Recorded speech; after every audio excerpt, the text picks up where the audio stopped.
Greetings, one and all. This is episode 51 of the one and only Bakotunes podcast. Tonight, today, or this afternoon, Bakotunes welcomes Razorlight drummer Andy Burrows. For those of you unfamiliar with Razorlight, let me break it down to you like this. This band is huge in the UK and all over Europe. And I'm not just talking about a little bit big, but I'm talking like Monsters of Rock big. Not that these guys are a bunch of metalheads. No. Razorlight got the soulful pop, and I'm sure you will run out and grab their CD as soon as this interview is over. Especially since Andy almost lost his finger during the interview. Seriously, this guy was a trooper. You're going to hear it right now, okay? So don't go away. And yo, just in case you haven't yet, don't forget to grab a copy of the new Bakotopia magazine, available free all over Bakersfield, California. Cool? Alrighty then, let's get on with the show. This is episode 51 of the Bakotunes podcast, brought to you by, of course, the one, the only, Bakotopia.com.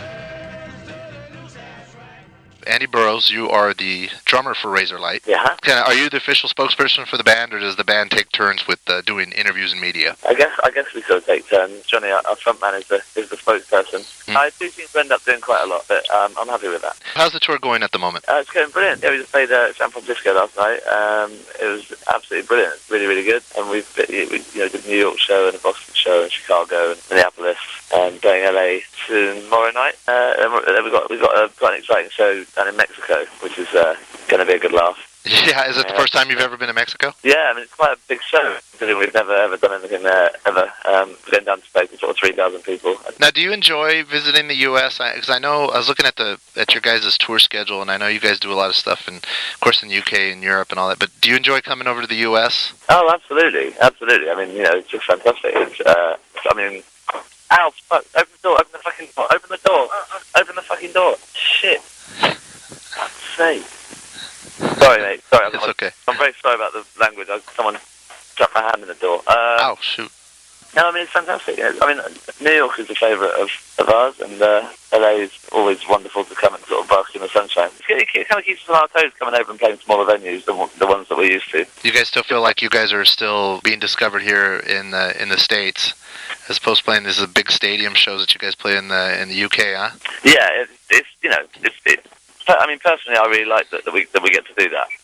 Love the big shows because you can't beat the sound of thousands and thousands of people screaming as you walk on or whatever. And so where's the rest of the band? Is everybody just kind of doing their own thing right now? Are they sightseeing, or are you guys kind of all business? We do the Late Show. Carl and Björn, bassist and guitarist, they're driving themselves. They hired a car and driving to San Francisco. So we're heading to the TV studios now to do that. So when did the band get together, and what part of the UK are you guys from? I'm from the south of England, from Hampshire, a place called Winchester, and Johnny's from Muswell Hill in North London, and the other two are from Sweden, from a little town called Lidköping. So how did you guys get together, though? I wasn't in the band to start with. They kind of met. Johnny and Björn, the guitarist, met and sort of started writing songs together or whatever, and then Björn brought his friend Carl in from Sweden, and the original drummer left the band, and then I joined, and then it just sort of went bonkers, What year did you join the band? 2004. Beginning of the debut recording. Okay. Well, no, I didn't play on it. I came in straight after, just about a day after they finished recording it. Was that how did that feel to score that kind of gig? What were you doing before that?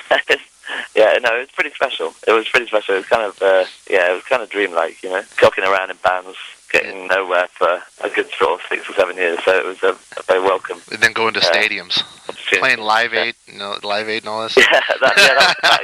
Yeah, about a year and a half after I joined, we were doing that.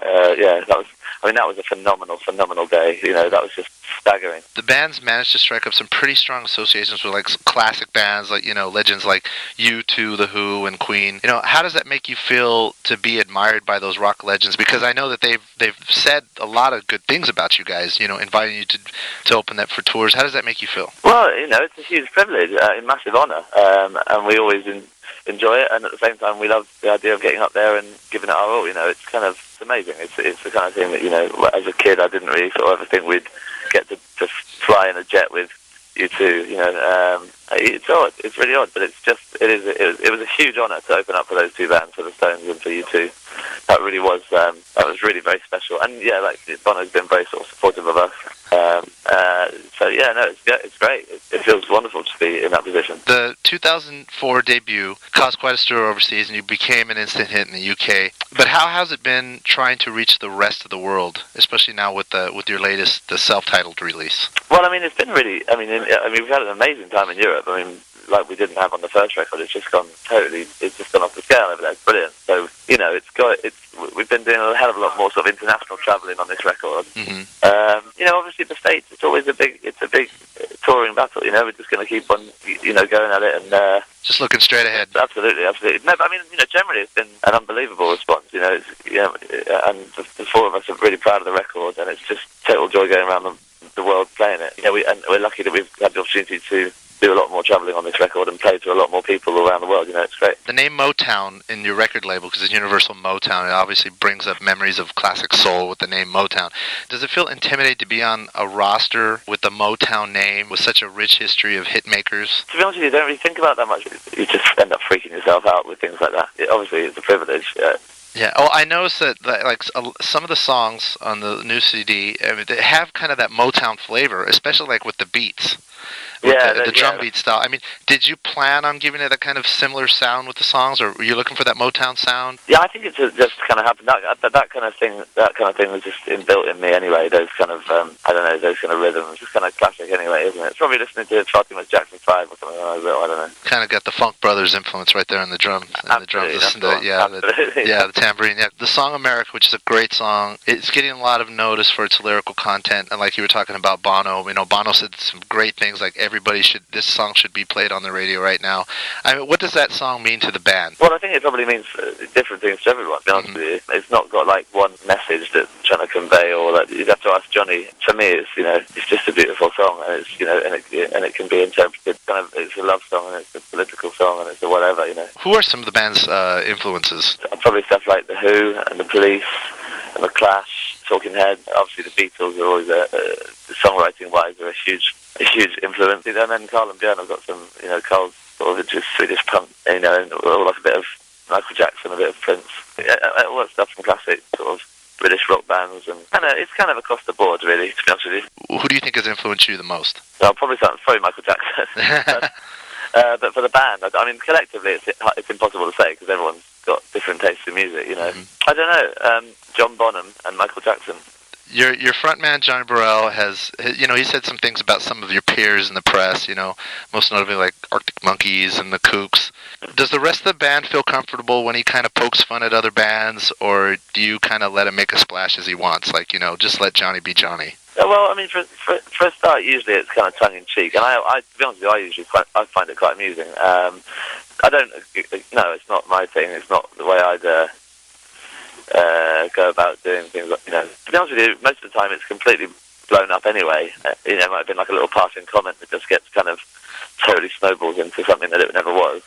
That kind of banter has been going on in kind of rock and roll history. Par for the course. Yeah, par for the course, exactly. What are the band's goals for the rest of the year? You guys are obviously the big tour right now, getting a lot of notice. Just to carry on, we've got a lot more. We've got several more tours in Europe to do because we've had a really, really staggering past 8 months over there, where the venues have just been getting bigger and bigger and bigger, and it's just been really exciting to sort of come outside of the UK and actually be playing similar sized venues finally outside of the UK. That's really. That's a really good, exciting thing. So we've got a few more tours there, lots of festivals, and hopefully another trip to the States in a month or two, I think, hopefully for May. And just basically trying to take this album to as many people around the world as we possibly can, because, we're just so proud of it, and it's so fun to play. It really is just so fun to play. Who are you currently listening to right now? Regina Spektor, a song called Samson. Well, Andy, I really appreciate you taking the time. Enjoy the rest of your time here in the States. Have a great show this weekend at the El Rey. Thank you very, very much. Cheers. Take care. Bye. I wonder what happened to his fingers, man. I mean, I know that gotta hurt. I mean, he was probably like cursing up a storm as soon as he probably slammed down the phone, fired his manager, or whatever.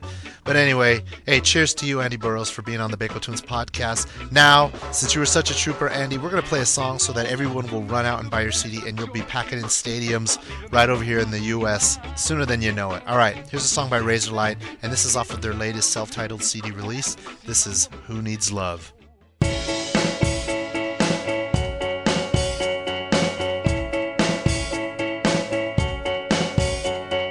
Ooh,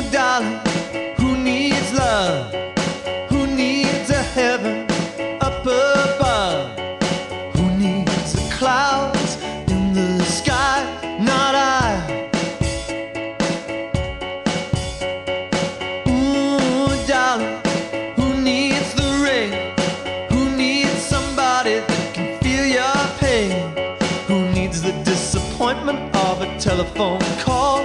Not I. No, I don't need that at all. Not I.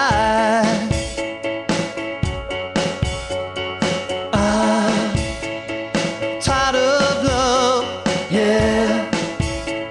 Sick of love. I've taken more than enough. Ooh, darling, who needs the night, the sacred hours, the fading light? Who needs the morning and the joy it brings? Not I. I've got my mind on other things. Not I. Ooh, darling, who needs joy? Who needs a perfect girl or boy? And who needs to draw that person near? Not I. Because they always disappear. Not I. And you know, I'm tired of love. Yeah, I'm sick of love. You give me more than enough. I'm gone.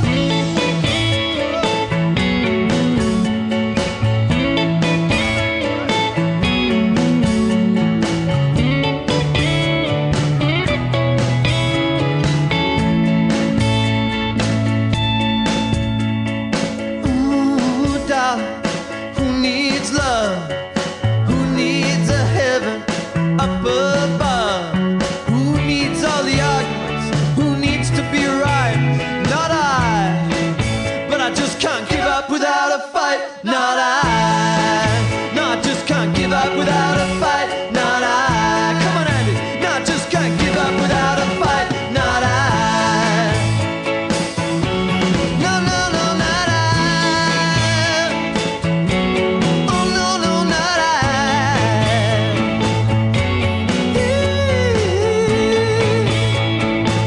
No, no, no, no, no, not I.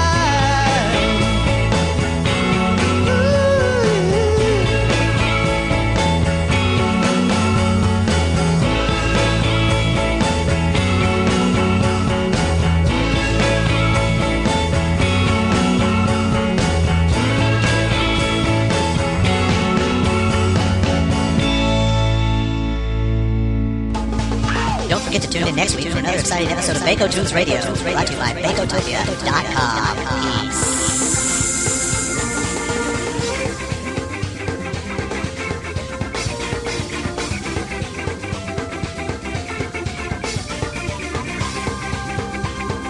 Peace.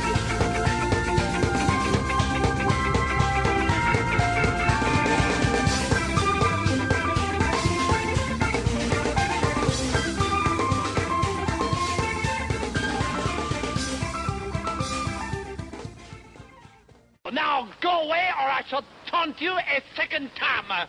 Bakotunes Radio.